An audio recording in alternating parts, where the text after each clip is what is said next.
Welcome to the SImple Sophisticate podcast, where intelligent living is paired with signature style. I'm your host, Shannon Ables. And whether you're listening on your commute, exercising, working in the garden, or sitting down with a hot cup of tea or a café au lait, thank you for tuning in. Let's get started.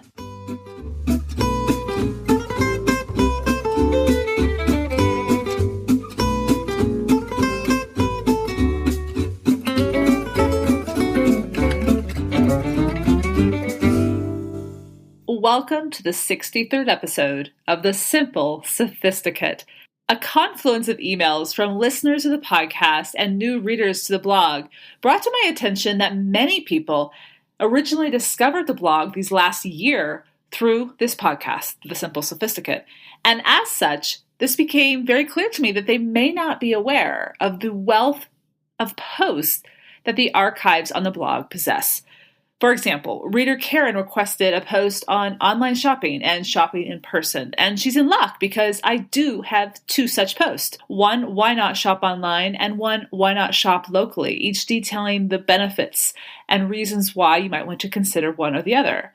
Both were originally posted over 2 years ago. With more than 300 posts to inspire, remind, and inform you as you travel the journey of curating your very own unique, simply luxurious life, the archives, which are organized by topic and then alphabetized, is a destination all of its own. So that when you're caught up on the most recent post on the Simply Luxurious Life blog and have listened to all of the episodes of the podcast, you can start diving into the archives. All have been updated and uploaded with images and visuals, and I think you will enjoy them. So today's episode is pulled directly from the archive, circa 2011. A reader recently commented that she thought it would make a worthwhile episode of the podcast, and after taking a look, I realized she may be onto something. So thank you, Carmen. And for readers who've been following the Simply Luxurious Life since it all began back in 2009, don't worry. While the basic items on the list of this particular post, now episode of the podcast, will be the same, the commentary will be new. I hope you enjoy. But before I get started on this week's episode, a brief hint as to what this week's Petit Plaisir will be. It is a film that I fell in love with over this weekend, and I think you will too. Do stay tuned and find out what it is at the end of today's episode. So today's episode is all about the essentials for life. Why not gather the essentials for life? And I'm going to talk about 9 essentials that really lay the foundation for living the life of our dreams.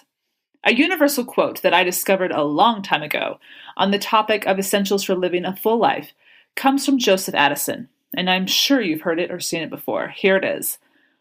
3 grand essentials to happiness in this life are something to do, something to love, and something to hope for. And while I couldn't agree more, I've always wanted more specifics or more guidance, if you will, on exactly what each of these entail. With the purpose of breaking down and of putting into words exactly what essentials, when combined, make life truly fulfilling, we're going to look at these 9 essentials that make for the fulfilling life we all are seeking. Keeping in mind that life will never be perfect and that every person's route to true contentment and fulfillment is different, I will try to examine what general elements are necessary ingredients as we each embark upon each of our unique paths. First one, gratitude. To appreciate life and all that is possible and has already been given to us is to live with intention and is to be grateful. And in order to live fully, we must live with intention. After all, life is very brief, no matter how long each of us is granted on this earth. And to appreciate this fact is to set ourselves right on the path that will lead to fulfillment. So number 1 is gratitude. Number 2, genuine love. So many times, the misunderstanding of what love should look like in our lives leads us down the wrong path. Part of the reason I think that we experience these relationships that don't work out is to teach us exactly what true love is. There is not one relationship that I haven't been in, and I don't mean just in romantic relationships, but friendships, that I am not thankful for in hindsight. because there was always a lesson I could learn from it. There was always something I could realize about what was lacking or what was fantastic, but we just could not stay together, or we could not remain in the same place that we were. We had outgrown it. However, the key component that all of us want, but don't always know how or what it looks like until we have experienced it one way or the other, is love. But let's look exactly what it should be. What should love be? Having love in our lives does not mean we give of ourselves to the point that we aren't being true to who we are. Instead, it means we give what we are capable of, and this will change as we grow and change ourselves. For example, I think there are times in our life, and it has been this way for me so far anyway, obviously I have a long ways to go and a lot of experience to gain, that there are times in our life you really have to put your foot down and cultivate yourself. Figure out who you are. And if instead you are giving entirely to someone else, you shortchange yourself. You shortchange who you can be for a better relationship down the road. When we finally figure out who we are and whether we have established a career, if that's what we want to do, or established a purpose, whatever that purpose is, then it's easier to give more of ourselves. Not that we should ever give ourselves entirely, because we must always take care of ourselves. But when we're more content, when we're more secure and more knowledgeable of who we are and what we can do and what we wish to do, we are a better partner. Having love in our lives means feeling love from those who accept us for who we are without having to morph into something else. While we shouldn't live life to be accepted by others, we must learn to love and accept ourselves as we are, even when we know we are a work in progress. And we all will always be in a work in progress if we continually seek knowledge. But the beauty is, we can learn lessons along the way that make life easier and allow us to live a more quality way of life. So number 2 is genuine love. Number 3 is good health. By having gratitude, we are then able to appreciate what our bodies can do for us when we take care of them, whether it's eating well or adhering to a regular exercise routine that's challenging but enjoyable. Our machine that will carry us to each enjoyable experience will allow us to live to our fullest potential. Keeping a healthy mind is also part of having good health. Whether it's through meditation, prayer, or other avenues, this is imperative. I offer a handful of posts from the archives to share with you specific ways to take care of your body and specific ways to get and stay in shape. Be sure to check today's show notes. So number 2, an essential for a fantastic, quality-filled life is good health. Number 4 is to have a healthy social circle. The ability to find balance in life between work and home is to create a healthy social circle in our personal lives that is uplifting and positive. There are many types of friendships we can have in our lives, and it's not necessarily about having the most friends. It's making sure the friendships we do have are ones that elevate our lives and them as well, so that we can become our best selves, so we can reach our true fulfillment, and also so we can have the support. Obviously, we know fair-weathered friends aren't anybody's friend, but I think the key is to recognize what you need. Because, for example, if you're an introvert like myself, I have a handful of great friends, and I do mean a handful, probably less than a handful. But these are women that I have known for years, most of them. Some I'm just getting to know. But these are people that respect my boundaries, understand that I do like my time alone. Now, if I was an extrovert, this may be different. I may have more friends because I would want to cultivate and I would be out doing more. But for me and my personality and my lifestyle, these friendships work for me.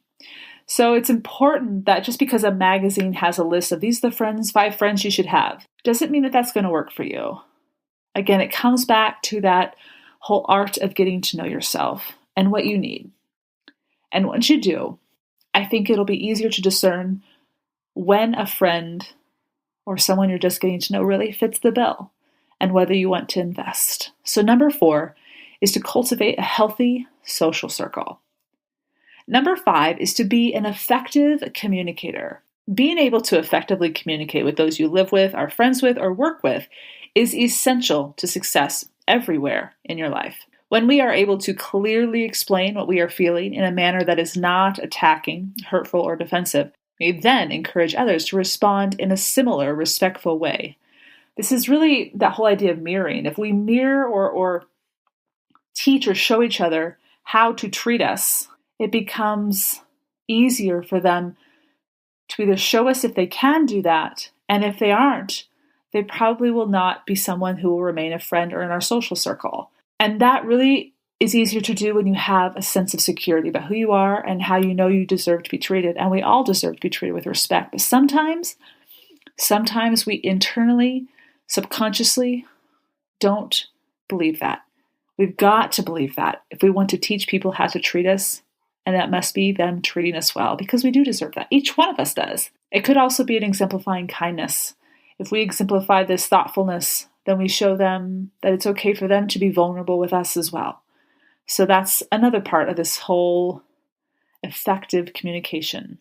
While it is most helpful when we learn these positive behaviors by those around us in our childhood, even if we haven't had positive role models when we're young, it is still possible to acquire these necessary skills as an adult. And I provide 2 posts from the archives to help you figure out how to have an effective conversation as well as how to be a better listener. So be sure to check out today's show notes, thesimplyluxuriouslife.com/podcast63.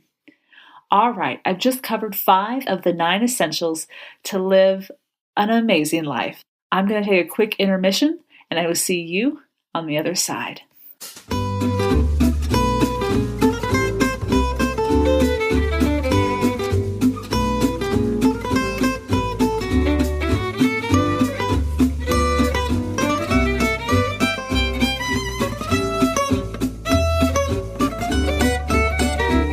Are you a new listener to the SImple Sophisticate? Curious about what living simply luxuriously is all about? Start at the beginning with the very first episode that focuses on the 8 pillars of living a simply luxurious life.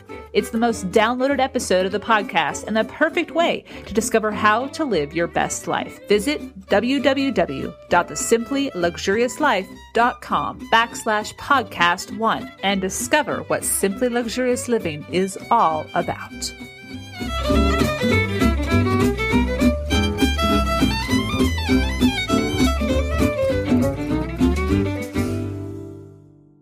Welcome back.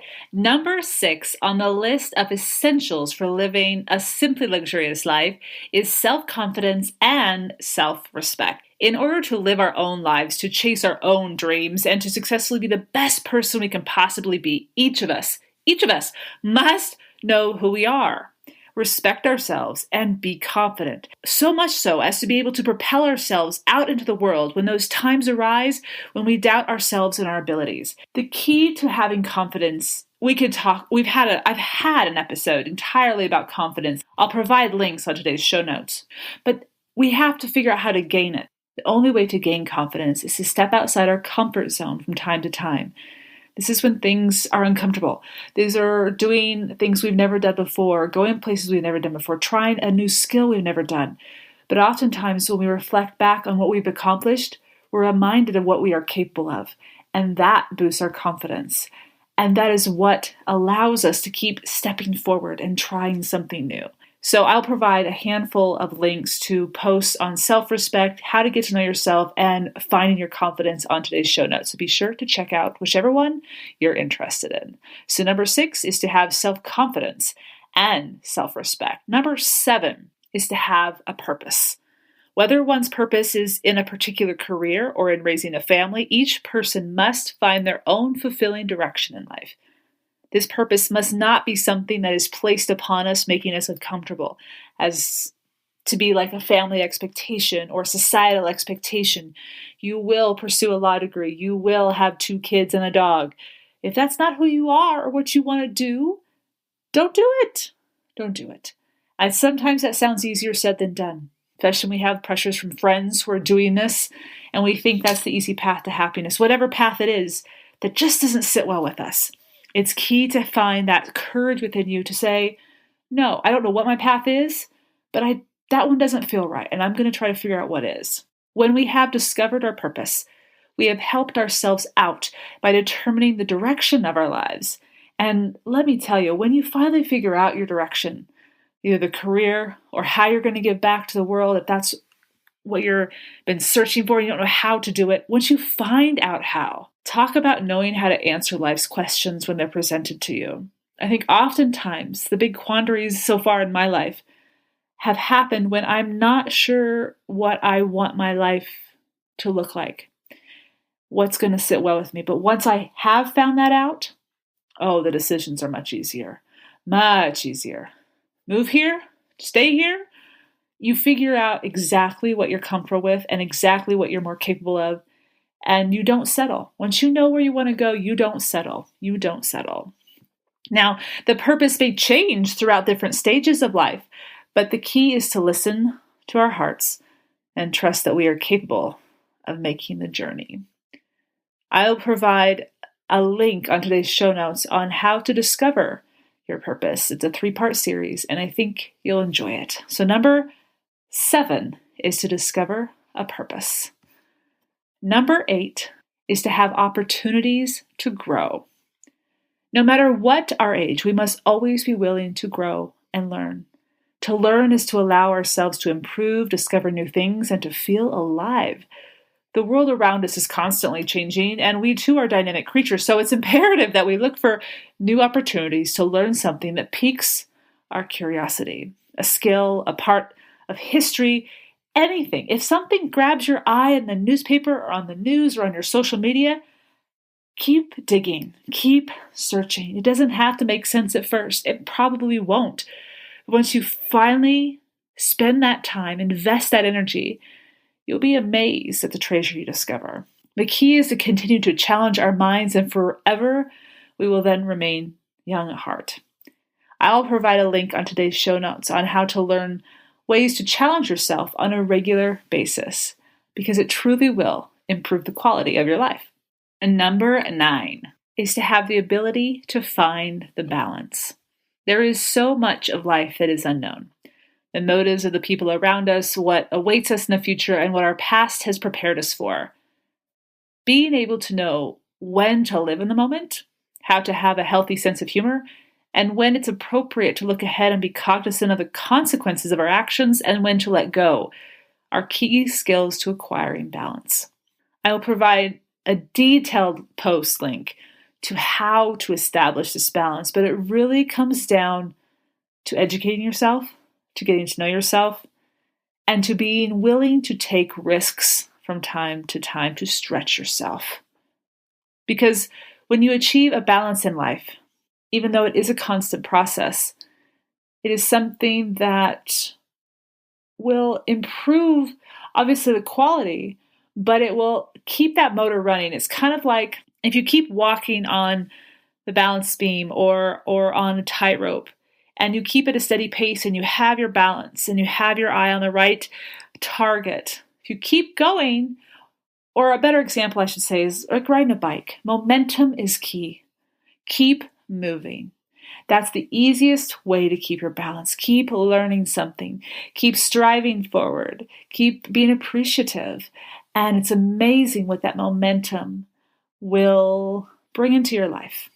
So I'll provide a link on how to increase the balance in your life. And now 2 extra essentials.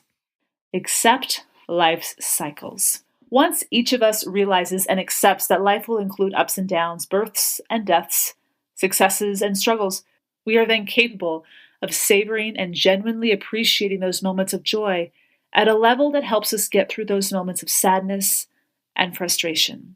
Everything has its time. Nothing, good or bad, lasts forever, as we know. And accepting that life truth really can help improve the quality of our everyday lives. Because it is when we understand that things can go wrong as easily as they can go right that we cheer that much more exuberantly for those moments of joy. And the last essential, but certainly not the least, hope. I like ending with this one. Ultimately, as long as we have hope for a better future, for a new day, and for our dreams to come true, we will always bring that positive energy back to us. I wholeheartedly believe this. If we put out a kind heart, if we put out optimism, people want to be around that. As long as it's sincere, people want to be around that. And you don't know how it's going to attract more optimism and goodness into your life, but it will. But it will. I have already a multitude of examples of this, just having lived in Bend for 3 months now, and it's overwhelmingly amazing. So I encourage you to continue to put yourself out there, continue to have hope for a better day tomorrow, continue to strive towards your dream, put out the person in the world that you want to see, that you want to become, or that you want to interact with. And undoubtedly, amazing things will materialize. I hope you are already experiencing an amazing, simply luxurious life. And, it really isn't that complicated if we just think about it.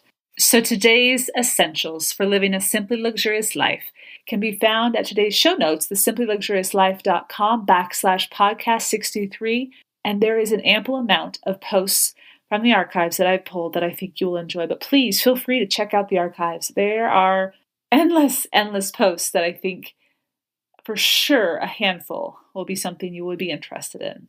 All right, now to this week's Petit Plaisir. I'll see you in just a few.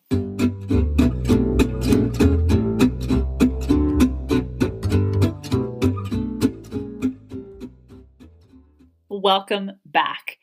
As I mentioned in last Friday's This and That, I was eager. Okay, eager is not the strongest word. I need to use a stronger word. I don't even know what that is. I don't even know, but you get the idea. I could not wait to watch Nancy Meyers' new film, The Intern, starring Anne Hathaway and Robert De Niro. It hit theaters last Friday, September 25th.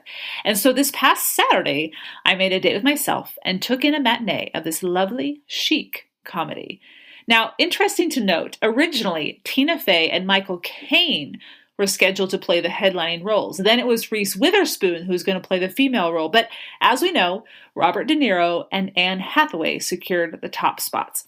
I must say, they seem to really fit these roles well. They interact so well together. I don't know if De Niro and Reese would have been a nice of a fit. There's this quality with Hathaway and De Niro that just works really well. Anyway, Anne Hathaway plays the CEO, Jules Austin, who has created an online shopping site called About the Fit.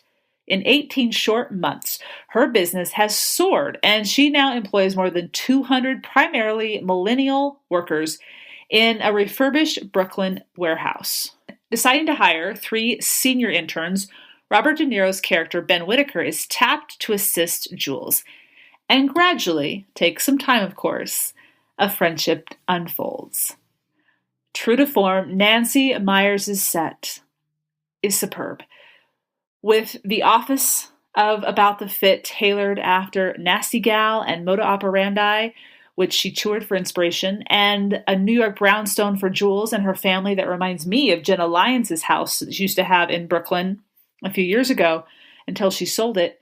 As well, Robert De Niro's character is a widower, and while we don't see as much of his townhouse, it too is immaculate and well tended to. He has a well-stocked kitchen with the top-of-the-line appliances. It's really warm, and he has a custom-designed closet.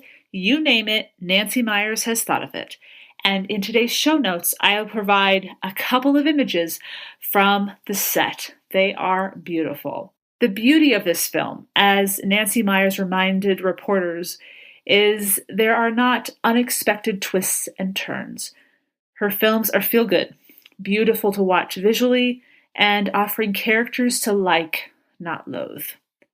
Meyers and Hathaway paid particular care to presenting a female CEO who was likable. And while she plays a mother, the guilt is removed that was there in Baby Boom, of which Meyers also produced and wrote. The household supports her. Her husband supports her. And granted, there is some angst with her and her husband to make God have some drama, right? There's never a doubt that she shouldn't have done what she's doing. In fact, there's this fantastic scene. De Niro is watching Anne Hathaway's character's daughter for a play date, and he's talking with the other moms, and he has a fantastic little aside to these moms who are not in the least bit supportive of her decision to work as the CEO in this quite successful internet company. It is priceless. I think you'll know exactly what I'm talking about when you see that scene. Asked in an interview by Joanna of Cup of Joe why she pays such careful attention to the interiors of her set, Meyers stated that she herself finds great sanctuary in her own house, her office, her kitchen, and her bedroom, stating that she truly is just happy in her house, which she resides in Brentwood, California. Therefore, she tries to create the same sense of home for her characters as well. While I noted in my Instagram post over the weekend that the ending was almost too predictable and, in my opinion, not entirely necessary. In fact, I think it actually would have been more believable and also more appreciated by the audience. Without hesitation, though, this is a movie that you will love and enjoy. And I think, for me anyway, it's going to be one of those that I watch again and again and again. Similar to You've Got Mail or even the other Nancy Meyers film, Something's Gotta Give. It's complicated. The Holiday. And in case you're like me and I'm already punching at the bit for another Nancy Meyers film, she announced to reporters this month that she is already in the works with a new film, working with Steve Martin. So, needless to say, I'm already impatient to watch it. Cannot wait. So be sure to check out today's show notes, the simplyluxuriouslife.com podcast 63 to watch the trailer, as well as a handful of pics from the interiors that only Nancy Meyers seems to know how to curate. I hope you've enjoyed this week's Petit Plaisir, where each week ideas are shared to make the everyday all the more enjoyable. Tune in at the end of each Monday's podcast, where I'll recommend a book, a film, a recipe, or from time to time introduce you to an expert who offers insight into how to live simply luxuriously. Anything that is a simple pleasure to satiate your sophisticated taste.